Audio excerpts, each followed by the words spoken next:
Hello YouTube, this is Morgan Airspeed Prime here with my next The Promised Neverland anime review. This one's going to be for Season 2, Episode 10. This is the second last episode of Season 2, and likely the full series, because we're like right here at the end, as of the end of this episode pretty much. So, let's get into this. We remain as fast-paced as ever. Like the last few weeks, this episode I think just repeats the same things of a few of the scenes when taken out of the context of the anime and how it's doing things and skipping over things are actually decent adaptations of their individual scene. But in the context of the anime, they don't hit home as hard because nothing gets the chance to breathe. I think the only thing that they really got right over the course of this episode that kind of hit well was the emotion surrounding Phil and just in general all of the kids coming back together and this being the rescue of the kids that they had to leave behind. That still doesn't quite hit as well because it was only 10 episodes ago where they left, and I think that's where everything begins to just come crashing down. That even the thing that this episode kind of did okay, in the grand scheme of the anime, it didn't actually do it that well. Because how are we right here in the end game, only 10 episodes after, leaving Gracefield? That's the problem. And it just persisted throughout the entire episode of just every single thing that they did not hitting as well because they gave the scene, the arc, the character no screen time, no setup scenes. They didn't explain any of the details or context, nor did they show any of the backstory surrounding any of these things. And so they were just things that happened in this episode. And it's like, boom, you know the way Vincent betrayed everyone at the end of last episode? Spoilers, he didn't actually. Like 2 minutes into the episode, it's revealed that Norman was right there overseeing what Vincent was talking about. And I borderline didn't quite get what they were going for here. It took me a few watches and just like really thinking about this, like, because they didn't explain it that well. What are they accomplishing here? They're basically removing the element of surprise to focus their attackers' attention on the fact that they have hot air balloons, which means they'll organize in a certain way and focus on the balloons, which will give them a chance to sneak in a different way. That was my basic explanation of what was going on here, because I didn't really get the detailed scope of what the plan exactly was, because they have these plans and they're not informing us as the audience as to what they're doing. You get the general core of what they're trying to do. That for them, not having much power in this situation, they really have to organize things so that they can get all of the kids in like one location, in or around the same location that they need to escape from. That will make things so much easier for them so that they can just like have everyone together and escape straight away. Because the portal, the elevator to the human world is like right here, so that's what we're going for. But let's get into some of the moments that really didn't work. Isabella's turn. The problem with it is that this needed time to breathe. It had it in the manga, and I actually liked the arc as it was done. You had key backstory elements as you went through the chapters, as slowly they revealed that she's being reincorporated back into things. Now she's the grandma. Now you've seen why she is accepted the role as the grandma, and then here's the explanation on why she's actually betrayed Peter Rattray. It makes sense roughly, but it was so fast-paced and quickly done. They did what they could to try and make it a little bit more impactful here by sort of having a little bit of build-up to it, and that you could tell there was some doubt in Isabella in the scenes before she turned on him fully. But the turn also had very little impact because they did nothing to set up Peter Rattray. Like, literally one line of dialogue to give you any context as to why the Ratri clan have any sort of power being the sort of human leaders of the farm, and giving them the title of gatekeeper for no real reason. And then Peter Ratri just mentions like my ancestors did this for a reason, and he's basically just of the opinion that you need to do this thing, this bad thing, because peace can't be achieved unless you make sacrifices. And the Ratri clan, their existence is meant to be a sacrifice to allow some sense of peace between the world. Again, does any of that come across particularly well in the anime? No, it doesn't. Without the backstory that the manga gives surrounding the Ratri clan and the ancient history, from all those years ago of like the descendants of everyone, how this came to be, none of it hits unless you have that. And the same goes for, I think, just the farms in general. Like, why are there no notable demon characters on the enemy side of things? Why have they purposefully not introduced the nobility into this at all? So it's created this kind of weird situation where, from a demon perspective, which they have focused on to a certain degree, they've turned this into, I think they've oversimplified it down to the civilians and the people who run the farms. Now, there's one line of dialogue that gets across. There's something a little bit more there, but for the most part, it's as simple as the civilians are controlled by the people who control the farms. And so, in the context of the anime, the civilians rising up and that being one of the turning points in this episode in the middle of the action actually worked relatively well. Even if, again, it could have used having the queen there, having the noble families there, and so on. But they didn't have that, and so it's hard to tell if, like, is this good, is it not? Again, they got across the significance of, Sanju Mujika's blood being the real turning point here. But again, why have we not got Mujika's backstory? Only like allusions to it. And that to me has been the biggest problem all season with this show.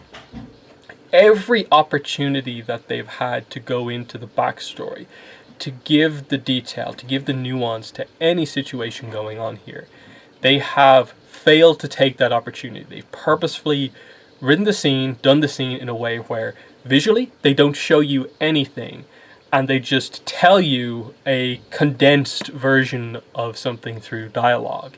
Like in this case, one line of dialogue to explain the Ratri clan backstory. That's borderline useless because you have to read into one line of dialogue that has no depth to it. And that's this episode like all over. Just everything about it. Nothing hitting as much as it should. Like I mentioned earlier on, like the Phil stuff, and that works because every Promised Neverland fan is like, give us some Phil content. We want to see more Phil, and so it was interesting to see from his perspective. He's like, we're being shipped out because Emma tells him the truth. He knows. So when he hears that they're going off, potentially together to be adopted or whatever, he knows the truth and what that means, and he's terrified. So it's a kind of nice moment when, one of the people who left just appears right beside him and is just like, Emma sent you this message. And you get that little montage of all of the younger kids being approached by like one of their siblings who's like just a year older than them, so we're able to go with Emma. And just, informing them of the plan and what's going to happen. And so everyone was on board when Emma tells everyone to run. Again, it's really quickly done. Don't even get me started on the whole, really. We managed to, as part of this plan, where we're rushing a little bit, construct about 20 hot air balloons just randomly out of the blue. From a writing perspective, I suppose it's something that they could do to create like a giant distraction, but it was so convoluted and like needless almost. Like there was no way to make this work a little bit more realistically than just doing it like this. Not really sure what they were going for necessarily. But yeah, and the problem is, like, at this stage, we're so heavy into, we need to get through all of these action beats. We actually need to give Peter Rattray and Isabella some focus. That, like, Emma, Ray, and Norman in this episode just didn't feel like they were up to all that much because they were just there with everyone. And ending the episode, okay, Emma takes a little bit of the spotlight towards the end, and we've defeated Peter Rattray here. Isabella has turned. All of the other mothers have also turned with her. That makes sense. But again, a little bit more of the explanation would be really nice to know here about the exact reasoning behind this.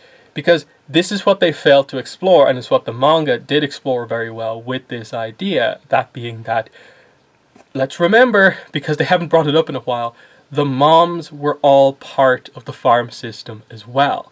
They were selected by the people running the farms to go through a further training process instead of just being shipped off as food, and were given this opportunity to compete with each other to become moms and run the farms, their only chance at survival.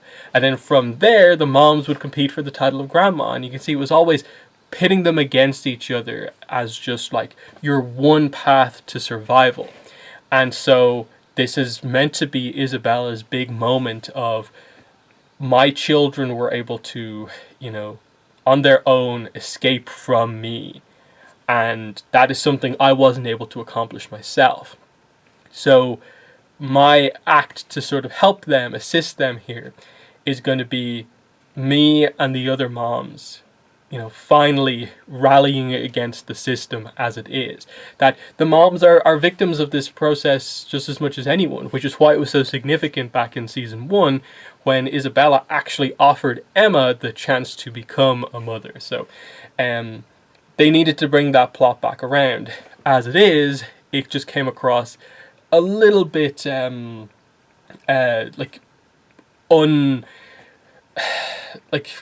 just unexplored, basically, because Isabella this season has had, prior to this episode, 2-3 scenes, and only 1 or 2 of them were actually notable in any way.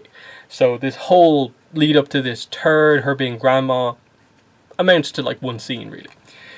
So that could have been a lot better done. Peter Rattray, again, could have been set up better, whereas his backstory, which again was actually quite well done at roughly this section of the manga. There's still room to do a little bit of it, I suppose, in the next episode, but next episode is the last episode of this season, and I'm guessing this is going to have to resolve everything. Will they have the time to do it? I'm not sure. Because we're going to have to deal with this quite quickly. We're going to get through a lot of specific plot points that we know happen right towards the end of The Promised Neverland, and then we're going to have to head out to the human world. So there's going to be some goodbyes, I guess. And then I think the biggest problem is just in one episode, is there enough time to do any sort of setup for the human world? Are they just going to make it a happier ending than we got actually in the manga itself? But for sure, there is no time to, I think, make an improved ending. Now, they might, I suppose, improve it just from the perspective of, because they haven't explored the human world, really at all, they can really simplify it and maybe just hit the character emotional beats of just merely transporting them into the human world is the victory, is the full solution in the end, and that's it. I can't see them getting to any of the content that the manga actually has within its final few chapters, because the demon god has not been mentioned at all since season 1, so he seems to be basically written out of the show at this point. So the whole what's his reward, basically what is the sacrifice from Emma and the children's point of view to achieve what they want, isn't in this at all. If they have access to an actual path to the human world, they can take it based on the setup that we've had so far. So it looks like we're really simplifying things, and we'll see if they have any sort of solution to what does that leave, I suppose, the leadership structure in the demon world.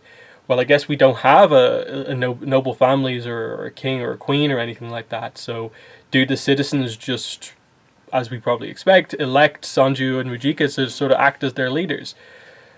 I guess it sort of has to be that way. Just everything kind of a little bit more rushed than it needs to be.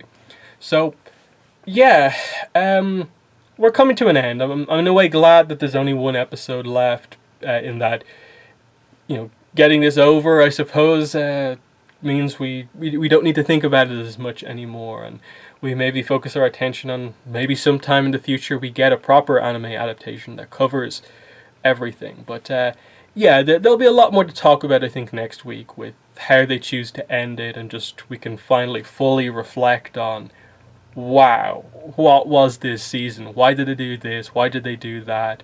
And we'll see if any answers come out about the exact reasoning behind all of this. But yeah, what a waste. Like, a lot of potential. I think everyone came into this season with so much hope. And outside of, I think, a handful of moments that are good sort of out of context, it's been a bit of a mess of a season. Way too fast paced. Nothing getting the chance for development.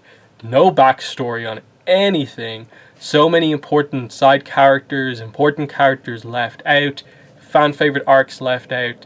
They're barely touching on the major themes and plot points of this to make a story that somehow functions. So they deserve a little bit of praise for actually making something that at least roughly makes sense, but the amount of contrivances and leaps in logic that you have to make it all fit together is not great. So they're my thoughts on The Promised Neverland Season 2, Episode 10. But in the comments, let me know what your thoughts are. But that's been the video. Thanks for watching, and bye.